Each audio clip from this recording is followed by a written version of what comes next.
Hi hello मित्रमंडळींनो, तर आज मी बनवते रात्रीचा स्वयंपाक. एकीकडे घातलाय भात शिजायला, दुसरीकडे करणारे बटाट्याची भाजी. So let's go. Yummy tasty आणि अमेझिंग आणि झटपट बनणाऱ्या रेसिपीसाठी मला सबस्क्राईब करा गाईज. सो 5 माणसांसाठी 4 बटाटे घेतले, त्यांना छान असं धुवून कुकरला त्याच्या शिट्ट्या तुमच्या हिशोबाने करून घ्या, तुमच्या कुकर हिशोबाने.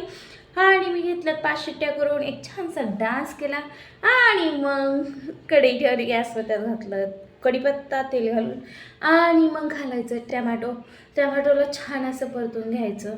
आणि टॅमॅटो परतलं की आपल्याला घालायचं जिरं. ॲक्च्युली ते मी आधी घालायला पाहिजे नव्हतं, पण मी नंतर घातलं. इट्स ओके गाय, चलताय ब्रो.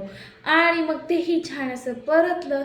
मग आपल्याला त्यात घालायचं आहे लसूण, खोबरं आणि आलं टेचलेलं.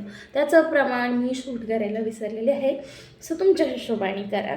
आणि त्याला छान असं परतून घ्यायचं. जेव्हा लसणाचा कच्चा वास निघून जाईल, मग त्यात घालायची चटणी म्हणजे लाल मसाला तिखटवाला, हळद आणि मीठ, जे 7 असतात ना, कळलं असं मला काय म्हणायचं. आणि छान असं त्यालाही परतून घ्यायचं. थोडं पाणी घालायचं, त्याला शिजू द्यायचं आणि मग त्यात घालायची कोथिंबीर आणि दुसरीकडे पाणी गरम करायला ठेवायचं. कधीही थंड पाणी घालायचं नाही कोणत्याच प्रकारच्या भाज्यांमध्ये. आणि मग ते परतलं की मग त्याच्यात घालायचा बटाटा घातला की त्यालाही छान असं परतून घ्यायचं आणि पाणी तुमच्या हिशोबाने घाला. आणि अशाच छान छान रेसिपी